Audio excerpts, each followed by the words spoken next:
It's now time to turn my attention to the front of the bike. I want to take the front wheel off, take the discs off, clean and paint all of that wheel and put a new tyre on there. I also want to look at the front brakes because they were sticking on. I've got some new pads for them as well, so I'm going to give those a bit of a once over.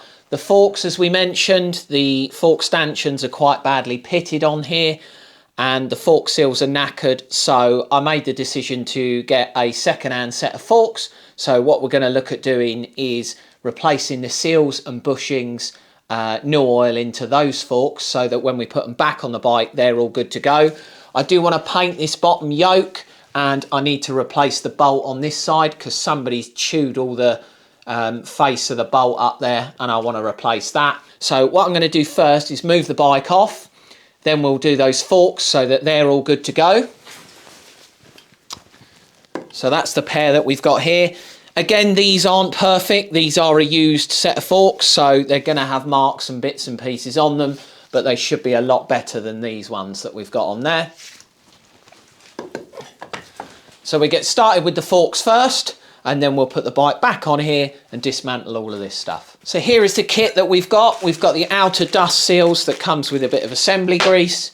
We've got the inner fork seals. We've got the bush kits here. We've got some new oil, and we've also got the clips that hold the fork together, or hold the seal in, should I say. So what I'll do is I'll show you how one is done, and then I'll do the other one off camera, because once you've seen one, you get the idea. So I'm now going to break the top section free just using the impact gun. Normally I would do this on the bike, because then you've got the triple clamps, or the yokes that are holding it all in place.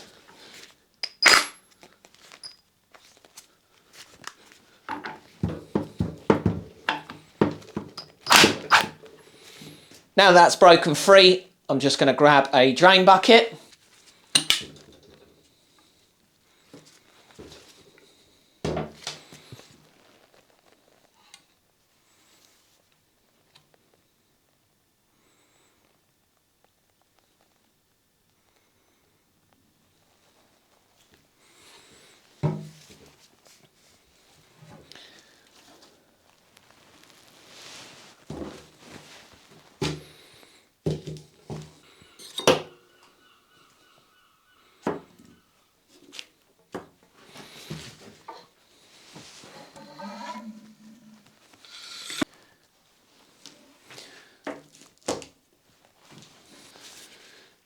So I'm just going to gently work my way round and release this dust seal.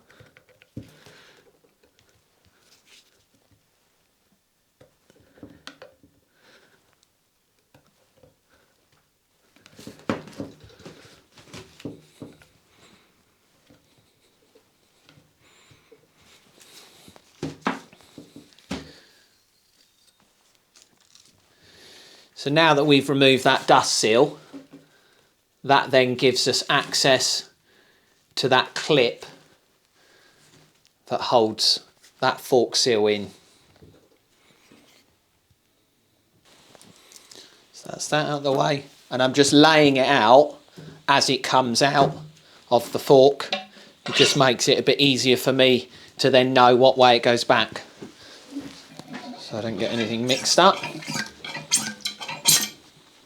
So before I try and separate these two sections, I've just got a large 8mm Allen key bolt here that I need to undo. I might use the impact gun just to break that off.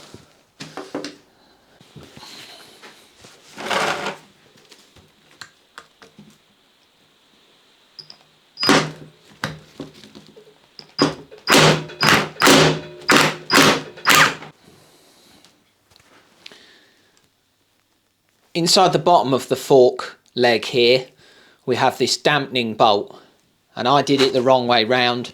I undid this top section first when I should have left that alone, because the pressure of basically the spring and this sleeve here is what then holds the tension on this dampening bolt. Anyway, I've managed to get the dampening bolt out. There is a copper seal on the bottom there, which we will look at replacing.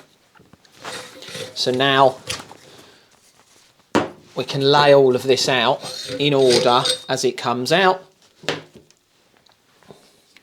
Obviously that's where we had our dust seal from earlier and our clip here. And we now should be in a position where we can separate the two of these. So I'm going to be pulling on this section, holding this section still, and then hopefully that will pull that apart.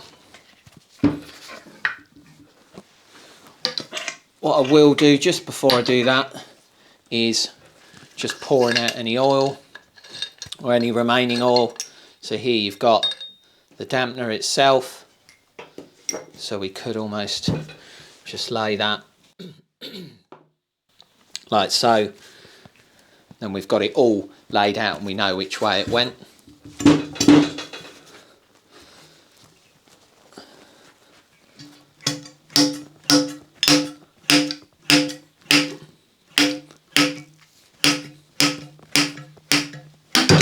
Oh, there we go.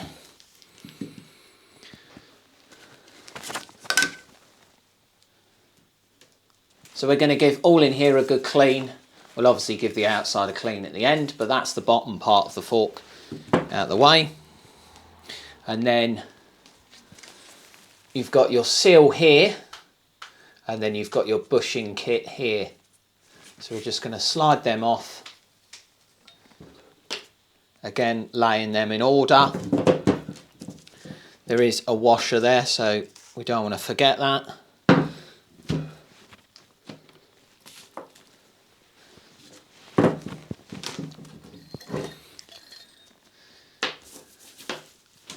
Move that out of the way.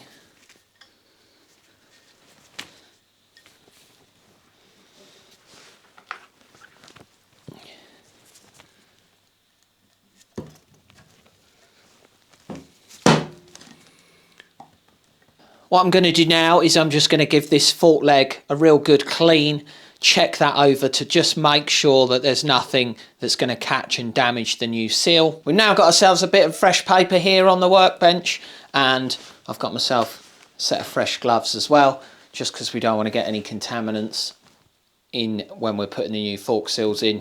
So we've given everything a bit of a clean, like these bits here, and I've just moved them off of where they were sat already. So we're going to go back the way we came as such. So we've got our first bushing there. Check to make sure that's okay.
Just want to be really careful when we're fitting this seal. We don't want to damage it at all.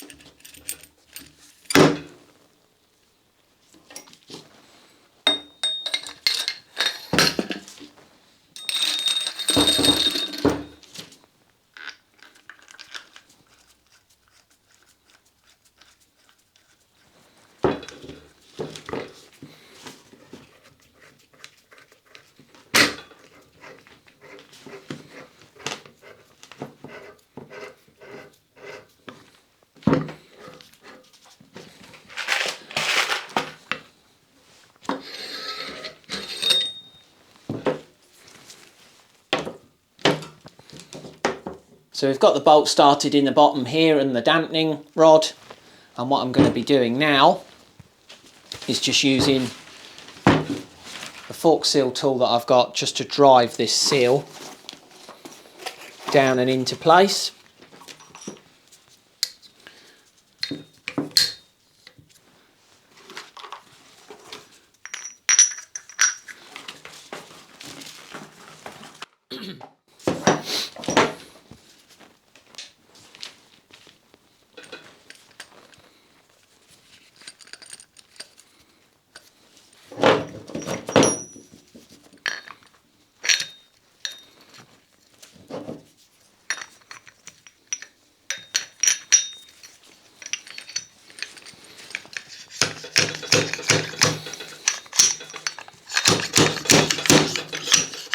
So in order for me to push or drive the fork seal into the outer part of the fork leg, I did take this cover off, this protective cover. This just pulls off.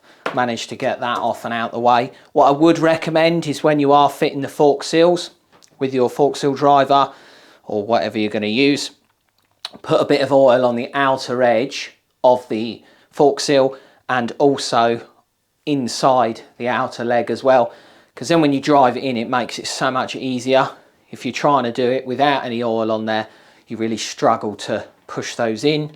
So what we can continue to do now is we can put the clip in that holds that seal in place and the inner part of the fork leg.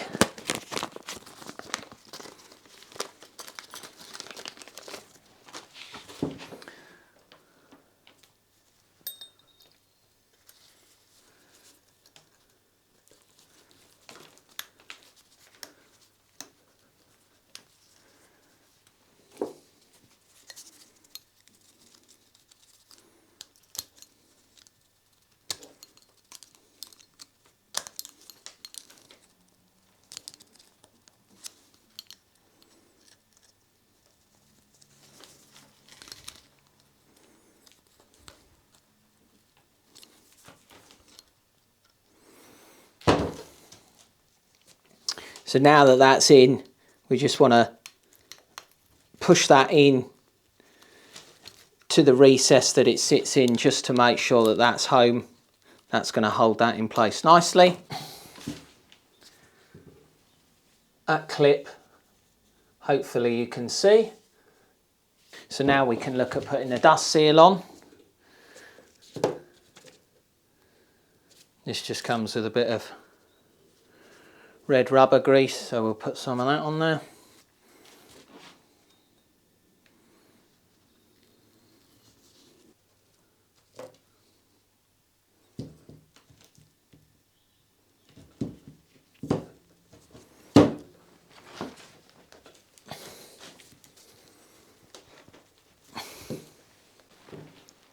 I've now managed to get the dust seal fitted in here, and I've just used some grease for that, which was supplied with the fork seals themselves. So I've just pushed that in, made sure that that's in all the way round, and then I've put this outer protective cover back on. And what I'm going to look to do now is fill the fork up with oil. So I've got my fill-in syringe, just got ourselves some fork oil here, and these take roughly about ½ a litre each. So I'm going to fill that up by standing the fork leg up, putting the fluid in. I'm then going to put this piece in and then the top cap on the top. This is done up to 24 Newton meters, and then the bottom bolt that we had earlier for the dampening rod, that is 23 Newton meters. That's now this one all complete and ready to go. I did just put this in a vise with the soft grip jaws, just so that I could torque this one up at the top here, because when I was trying to do that, obviously the fork leg is just spinning. So we've done that one, we've done this one, just wants a final clean. So we've already loosened off the handlebars here. There's just 2 clamps up the top with 4 Allen key bolts, so we've loosened those off. I'm going to take the front brake, master cylinder, reservoir off and out of the way, because then I can pull all of this lot off in one go and get a lot of this cabling and wiring out of the way.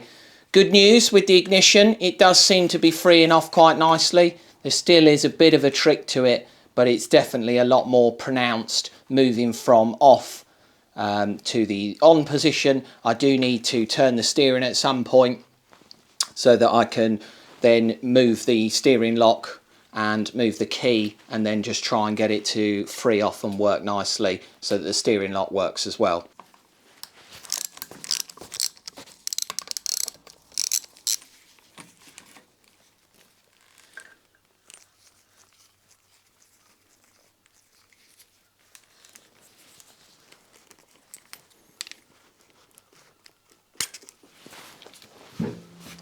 Just disconnect the wiring off the front brake light switch, and then just put the bolts back in so we don't lose them.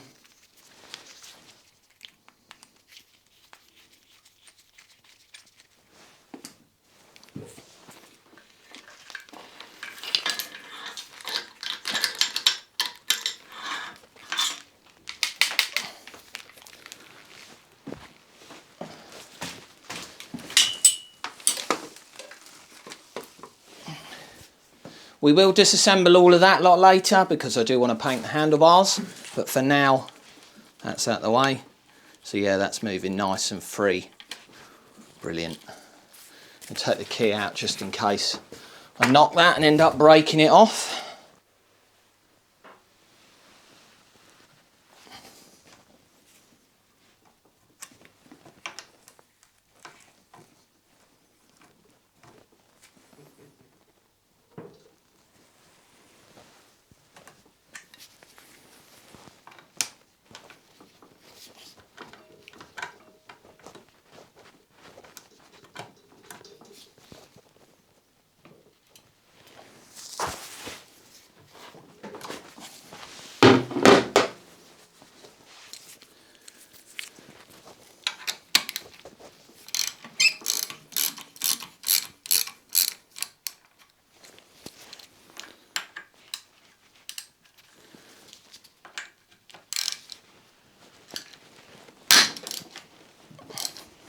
Bit of penetrating oil in there, see if we can free that off a bit better.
Got the little pinch bolt just down here that's holding the axle. So I'm just going to undo or loosen that off.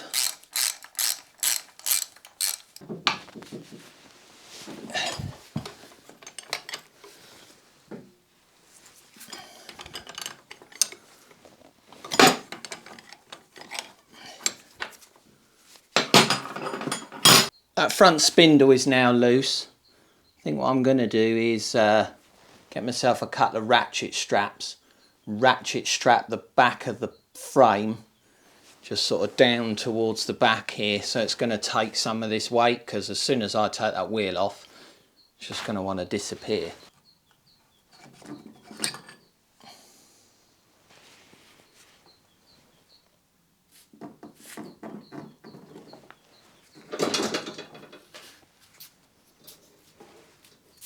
Oh, look at that, it worked.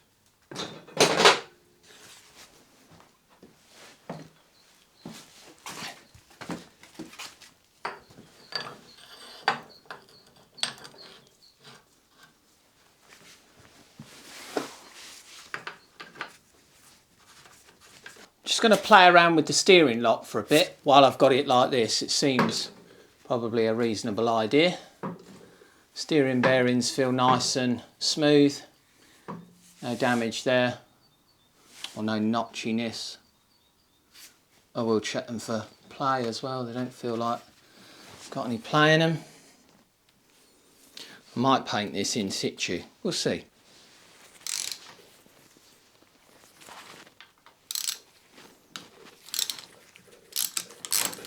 Ooh.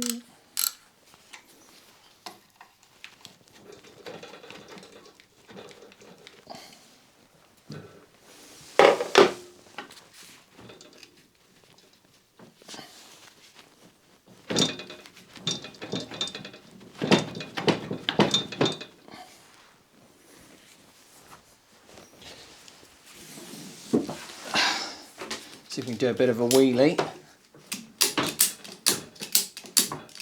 Oh no, I think that's just going to pull it back.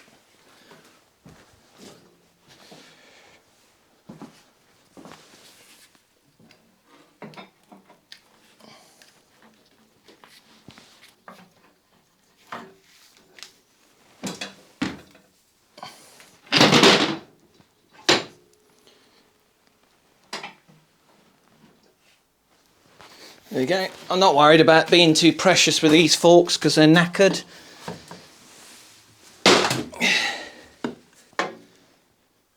It's nice and free, that. I'm going to get this bolt out so that I can get a new one.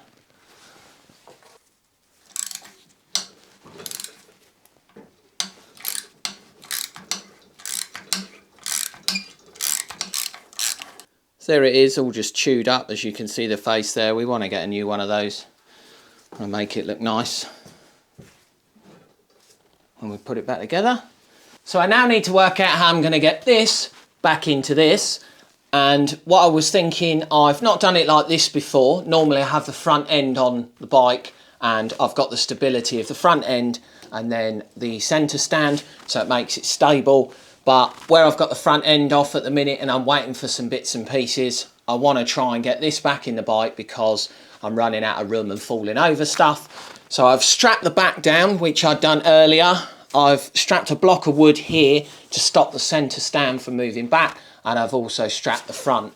And it seems to be fairly rigid, so it's going to go one of two ways. What I'm going to look at doing now is taking the engine off the engine stand, getting it onto the bottom of the platform here, and then I can look at putting that up and into the bike. Fingers crossed, all goes to plan. If not, we're going to be looking for another engine online.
Now that certainly isn't a method I'll use again in a hurry. That was much more painful than it needed to be. I struggled because where I've got the ratchet strap at the back there, holding the back of the bike, it was pulling the frame in slightly, so I couldn't get the back of the engine up there. So we're in there now. I haven't done the bolts up just yet because I need to replace the bolt on the other side for the engine mount because the bolt itself is bent. So I'm going to take this front cross section off for this engine stand, and then I'm just going to touch up. I've marked a couple of bits, unfortunately. I'm just going to touch those up and make sure that they're all okay before I carry on any further. So I'm now really pleased that we've managed to get the engine in. It's a real good step in the right direction. So what I'm going to look at doing now is torquing up all of the engine bolts that hold it in place. I am still waiting for the one on the other side because I think where the bike had fallen over, it had bent that bolt where it's got the crash bung. We can get all the rest of them done up nice though, and then we can just mark them with our pen so that we know that they're all done, and then we can move on to the next bit. Now we've got the engine back in the bike, we're going to get back on the hunt for some more parts. So I need to try and find some of these body panels. Hopefully I'm going to be able to find them in the right colour, but I just need to search through and see what I can get and get those sorted. I need to order myself a rear brake disc because that's knackered. I don't want to be putting that rusty old thing back on the bike. I want to get myself a new pair of tyres. I need the tyre valves, and there's various other bits and pieces that I need to get to the next stage with the bike. So I'm going to leave it here for today's video, guys. Thank you so much for watching, and we'll see you on the next one.